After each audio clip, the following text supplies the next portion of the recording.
Hello friends, welcome to ನಂದ ಸವಿರುಚಿ. ಇವತ್ತು ನಾವು ಮಸಾಲ ಬದನೆಕಾಯಿ ಬಜ್ಜಿ ಮಾಡ್ತಾ ಇದ್ದೀನಿ. ಯೂಶ್ವಲಿ ನಾವು ಈರುಳ್ಳಿ ಬಜ್ಜಿ, ಮೆಣಸಿನ್ಕಾಯಿ ಬಜ್ಜಿ ಎಲ್ಲ ತಿಂತೀವಿ. ಆದರೆ ಮಸಾಲ ಹಾಕಿರೋ ಬದನೆಕಾಯಿ ಬಜ್ಜಿ ಸೂಪರ್ ಆಗಿರುತ್ತೆ. ನಮ್ಮ ಮನೇಲಿ ಇದು ಎಲ್ರಿಗೂ ಫೇವ್ರೇಟ್. ಬನ್ನಿ ಈಗ ಇದನ್ನು ಹೇಗೆ ಮಾಡೋದು, ಏನೇನು ಇಂಗ್ರೀಡಿಯೆಂಟ್ಸ್ ಯೂಸ್ ಮಾಡೋದು ನೋಡೋಣ. ನಾನಿಲ್ಲಿ ಮೊದಲಿಗೆ 2 ಬದನೆಕಾಯಿ ಸ್ಲೈಸ್ ಮಾಡಿ ತೊಗೊಂಡಿದ್ದೀನಿ. ಆಮೇಲೆ 1 ಕಪ್ ಕಡಲೆ ಹಿಟ್ಟು ತೊಗೊಂಡಿದ್ದೀನಿ, ಬೇಸನ್ ಹಿಟ್ಟು. ಆಮೇಲೆ ಒಂದು ಅರ್ಧ ಕಪ್ ಅಕ್ಕಿ ಹಿಟ್ಟು ತೊಗೊಂಡಿದ್ದೀನಿ. ಮತ್ತು 1 ಟೇಬಲ್ ಸ್ಪೂನ್ ಅಚ್ಚ ಖಾರದ ಪುಡಿ, 1 ಟೇಬಲ್ ಸ್ಪೂನ್ ಅಜ್ವಾನ್ ತೊಗೊಂಡಿದ್ದೀನಿ. ಮತ್ತು ರುಚಿಗೆ ತಕ್ಕಷ್ಟು ಉಪ್ಪು ತೊಗೊಂಡಿದ್ದೀನಿ. ಮತ್ತು ಒಂದು 1/2 ಟೇಬಲ್ ಸ್ಪೂನ್ ಹಿಂಗು ಮತ್ತು ಸ್ವಲ್ಪ ಅಡುಗೆ ಸೋಡಾ ತೊಗೊಂಡಿದ್ದೀನಿ. ಮತ್ತು ಇಲ್ಲಿ ನಾನು ಒಂದು ಮಸಾಲ ರೆಡಿ ಮಾಡಿದ್ದೀನಿ. ಬನ್ನಿ ಈಗ ಅದನ್ನು ಹೇಗೆ ಮಾಡೋದು ನೋಡೋಣ. ನಾನಿಲ್ಲಿ ಒಂದು ಮಿಕ್ಸಿ ಜಾರ್ಗೆ ಸ್ವಲ್ಪ ಕೊತ್ತಂಬರಿ ಹಾಕ್ಕೊಳ್ತಿದ್ದೀನಿ. 8ರಿಂದ 9 ಹೆಸರು ಬೆಳ್ಳುಳ್ಳಿ ಹಾಕ್ಕೊಳ್ತಿದ್ದೀನಿ. ಮತ್ತು ಸ್ವಲ್ಪ ಪುದೀನ, 2ರಿಂದ 3 ಹಸಿ ಮೆಣಸಿನ್ಕಾಯಿ ಹಾಕ್ಕೊಳ್ತಿದ್ದೀನಿ.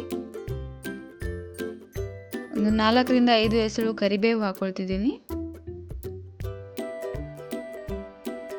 ಒಂದು ಅರ್ಧ ಟೇಬಲ್ ಸ್ಪೂನ್ ಉಪ್ಪು ಹಾಕ್ಕೊಳ್ತಿದ್ದೀನಿ.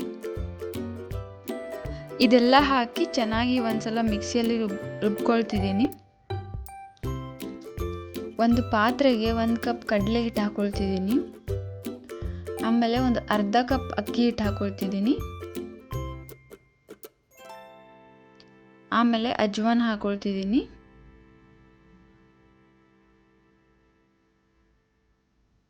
ಒಂದು ಟೇಬಲ್ ಸ್ಪೂನ್ ಅಚ್ಚ ಖಾರದ ಪುಡಿ ಹಾಕ್ಕೊಳ್ತಿದ್ದೀನಿ. ಮತ್ತು ರುಚಿಗೆ ತಕ್ಕಷ್ಟು ಉಪ್ಪು ಹಾಕ್ಕೊಳ್ತಿದ್ದೀನಿ. ಉಪ್ಪು ಸ್ವಲ್ಪ ನೋಡ್ಕೊಂಡು ಹಾಕಿ, ಯಾಕಂದರೆ ನಾವು ಆವಾಗಲೇ ಮಸಾಲೆಗೆ ಉಪ್ಪು ಹಾಕ್ಕೊಂಡಿದ್ದೀವಿ. ಆಮೇಲೆ ಇದಕ್ಕೆ ಒಂದು ಅರ್ಧ ಟೇಬಲ್ ಸ್ಪೂನ್ ಹಿಂಗೆ ಹಾಕ್ಕೊಳ್ತಿದ್ದೀನಿ. ಆಮೇಲೆ ಇದನ್ನು ಚೆನ್ನಾಗಿ ಒಂದ್ಸಲ ಮಿಕ್ಸ್ ಮಾಡ್ಕೊಳ್ತಿದ್ದೀನಿ.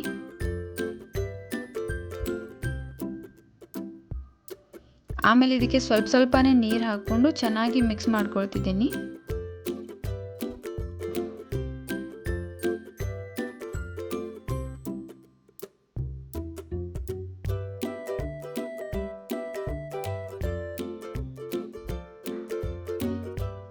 ಆಮೇಲೆ ಇದಕ್ಕೆ ಸ್ವಲ್ಪ ಸೋಡಾ ಹಾಕ್ಕೊಳ್ತಿದ್ದೀನಿ. ನೋಡಿ, ಮಿಕ್ಸ್ ಮಾಡಿದ್ಮೇಲೆ ಹಿಟ್ಟು ಈ ಥರ ಬರಬೇಕು. ಈಗ ಹಿಟ್ಟು ರೆಡಿ ಆಯಿತು. ಬನ್ನಿ ಈಗ ಬದನೆಕಾಯಿಗೆ ಮಸಾಲ ತುಂಬಿ ರೆಡಿ ಮಾಡ್ಕೊಳ್ಳೋಣ.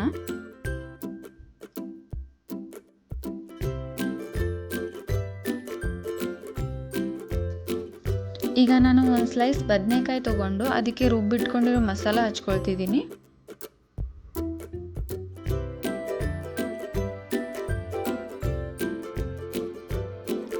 ಆಮೇಲೆ ಇನ್ನೊಂದು ಸ್ಲೈಸ್ನ ಅದರ ಮೇಲೆ ಇಟ್ಟು ಸಣ್ಣದಾಗಿ ಪ್ರೆಸ್ ಮಾಡಬೇಕು, ಜಾಸ್ತಿ ಮಾಡಬೇಡಿ, ಸ್ವಲ್ಪ ಪ್ರೆಸ್ ಮಾಡಿ. ಆಮೇಲೆ ಇದನ್ನು ಕಲಸಿರೋ ಹಿಟ್ಟಲ್ಲಿ ಅದ್ದಬೇಕು. ಹಿಟ್ಟು ಚೆನ್ನಾಗಿ ಎಲ್ಲ ಕಡೆ ಕೋಟ್ ಆಗಬೇಕು. ಇದು ಎಲ್ಲ ಕಡೆ ಕೋಟ್ ಆಗಲಿಲ್ಲ ಅಂದರೆ ಫ್ರೈ ಮಾಡ್ತಾ ಒಡೆದೋಗ್ಬಿಡುತ್ತೆ. ಈಗ ಇದನ್ನು ಫ್ರೈ ಮಾಡೋಣ. ನಾನು ಆಲ್ರೆಡಿ ಎಣ್ಣೆ ಬಿಸಿ ಮಾಡೋಕ್ಕೆ ಇಟ್ಟಿದ್ದೆ. ಈಗ ಒಂದೊಂದೇ ಹಾಕಿ ಫ್ರೈ ಮಾಡ್ತಾ ಇದ್ದೀನಿ. ಇದು ಕಂಪ್ಲೀಟ್ ಲೋ ಫ್ಲೇಮಲ್ಲೇ ಫ್ರೈ ಮಾಡಬೇಕು.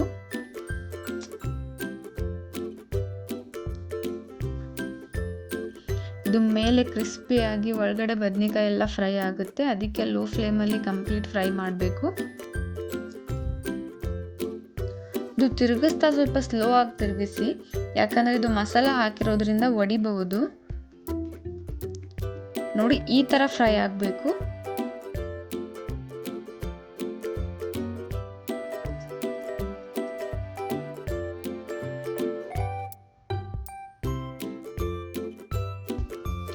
ನೋಡಿದ್ರಲ್ಲ, ಇಷ್ಟೇ, ತುಂಬ ಕ್ರಿಸ್ಪಿಯಾಗಿ ಬದನೆಕಾಯಿ ಬಜ್ಜಿ ರೆಡಿ ಆಯಿತು. ನೀವು ಒಂದ್ಸಲ ಮನೇಲಿ ಟ್ರೈ ಮಾಡಿ, ತುಂಬ ಇಷ್ಟಪಡ್ತೀರಾ.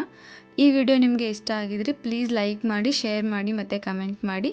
ಇದೇ ರೀತಿ ಟೇಸ್ಟಿ ರೆಸಿಪೀಸ್ಗೆ ನಮ್ಮ ಚಾನಲ್ನ ಸಬ್ಸ್ಕ್ರೈಬ್ ಮಾಡೋದನ್ನು ಮರಿಬೇಡಿ. Thank you.